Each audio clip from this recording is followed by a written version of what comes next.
Hey everybody. Now this is my best game on the March of Nations competition for the Tier 7 British part of the competition.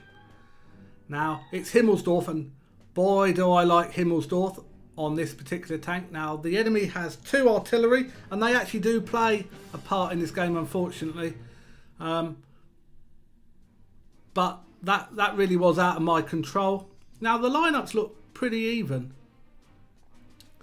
I'm not top tier, which for March of Nations actually is not a disadvantage, it's an advantage.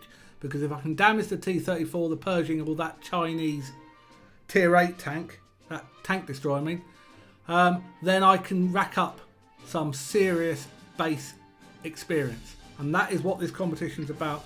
Basic EXP, and it counts courageous resistance as well. But things like premium account doesn't help you in determining the amount of experience. So on this particular map, there's lots of choices. I could go up the hill. I could go to the cap circle. Often, if this wasn't a competition, I would go to the cap circle from this starting position. If I was nearer to say C0, I would push up to D0, E0, and probably go round to E9. But because this is a competition, I'm thinking that I will go to the cap circle. That's my initial thought. I'll use my view, exploit my view range, because I'm running pudding and tea, and that view range will help me get a lot of assisted damage. I was expecting, say, like the SU-100 to sit back at A1, and all the shots he gets, I will get the assisted damage if I'm in front of him with my much better view range. But I notice when you're playing this game, it's always really important to look at the mini-map. And I can't stress that enough. Look at the mini-map. And what do you see from the mini-map? We've got no one gone down the 8 line. And if no one defends that, they're bound to send one or more tanks there. So I'm thinking to myself, well, I'm going alone down there. The VK and the T-34-85M, they're probably going to be no help. With 3-1 down, I'm just going to sacrifice myself, try and hold this corner. That's my plan. I'm not expecting this to be a great game. And KV-2, there's a tank that can really hurt. And there's also a Tier 7 French tank destroyer that's got good frontal armour. Now the KV-2 can really hurt me, so I'm going to pull back. I'm not so worried about this AMX AC-46. I am firing a lot of premium at him because his frontal armour's not that bad, and I probably won't penetrate all the time. So I'm just going to spam the premium. I've got to do it quickly because this KV-2 is coming around the corner and he will really hurt me. But he won't hurt me if he's dead. And so I've almost killed the second tank, and I have now 1400 damage and taken absolutely no damage myself. But look at the score, 7-3 down. We're 2 minutes, not even 3 minutes into the game, and the game is almost lost already. 3-8, it is lost now. But the important thing is, well, I'll keep fighting. 3-9, it really is lost. And that WZ-1111FT, that Chinese tier 8 tank, it's got 271 pen on its standard ammo, and its frontal armour has got some auto bounces, and I've only got 10 premium left. I've got no chance against that tank.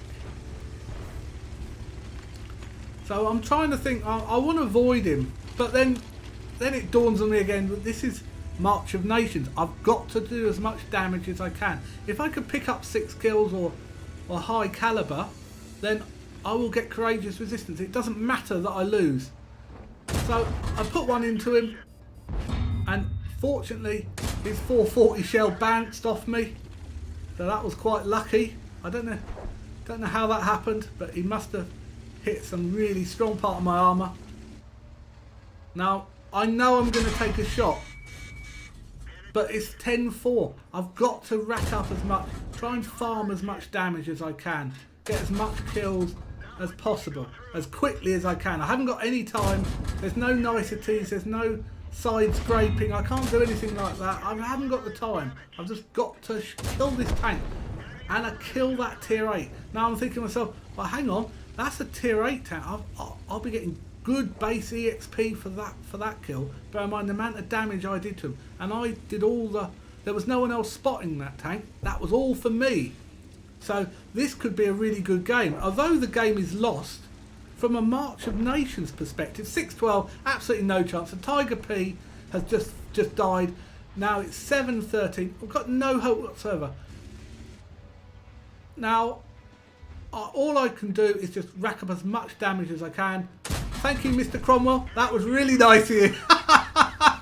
What were you doing? Oh, and the Hellcat. I said in the previous vehicle, these Hellcat drivers just drive right in front of me. I don't need any premium. And yes, that's right. He died. Now I've got 5 kills. So if I can get 6 kills, I will definitely get Courageous Resistance. I don't know if I'd get high caliber, because obviously that's dependent on the enemy team, and all it needs is one of theirs to have a really good game. They've got 2 tanks. They've got 4 kills. Now I go through the turret of the Panther, and I am racking up. All I want to do now is try and kill this Panther. I know that T-34 is going to be coming after me, and I don't know which way the OI is going to come. And of course there's artillery, and the artillery says hello. But if I can kill the Panther, this could still be an epic game from a March of Nations perspective, and that's all I care about. Now the Panther's firing gold at me. I don't care. He can't penetrate me easily from the front. He's making some basic mistakes. He shouldn't be trying to take me on frontally. He should just run away. But he doesn't. Get a nice shot onto him on the move, and all I want to do is get the 6th kill. Tracking him was what I needed to do. That was a bit unfortunate. It didn't go through. So I decided to aim. They're in the cap circle, but I don't care. I'm never going to win this game from where I am. I've just got to take out, and I take out the Panther. So I've got the 6 kills. So I've got Top Gun. So I've got Courageous Resistance. So with 4,246 damage, no assisted damage, mind, but a lot of them a lot of that damage was against tier 8 tanks and tier 7, some against KV2. But it's all over the game. I'm going to lose, I'm afraid. Yeah, it's not a collar barn off. And there you go, the T-34 took me out. But that was my best game for the March of Nations. Yes, it was a defeat, but Courageous Resistance will definitely apply. And that took me to my top game. So let's take a look at the end plates. This was for my best game in the March of Nations competition. As you can see, I picked up an ace tanker, but the most important thing was I picked up the high caliber or the Top Gun. Didn't matter, but I got one of them. And we'll see the team score. Now, 5 zeros on a team and 4 damage. No wonder we lost, because half the team didn't play. Had a really good T-34. He did a lot of damage. I did a lot of damage, but everyone else, well, they just didn't turn up. Now, the detail report, this shows why this game was ranked highly. While it was a defeat, I picked up 539. That was for the Courageous Resistance. So with the 987, that makes 1526. And I even made some credits in the game, but that wasn't the reason why I fired the premium. I wanted to rack up pretty good accuracy for me. I usually miss a lot of shots, but actually I missed almost none. So that, and I think they were against the Panther, which were hard to shoot because he was only exposing his turret. So overall, that was, while it was a defeat, it was still my best entry for the March of Nations. It wasn't as high as some people. Some people managed over 1,800. I looked at the tanks that they played on their best entries, and they were mostly in the Comet. And the Comet has the advantage that it gets tier 9. So if you manage to damage the tier 9, you get round the back of them, say, or it's artillery, you can pick up a lot of base EXP from that. Obviously in an AT-15A you don't have that possibility. You're only going to get tier 8 as a maximum, but it's still possible to do well. And overall I come second in the competition for the UK tier 7, and so I pick up a tank ace middle, which I'll get shortly from Wargaming, and as well as some other little bonuses like credits, etc. So not too bad.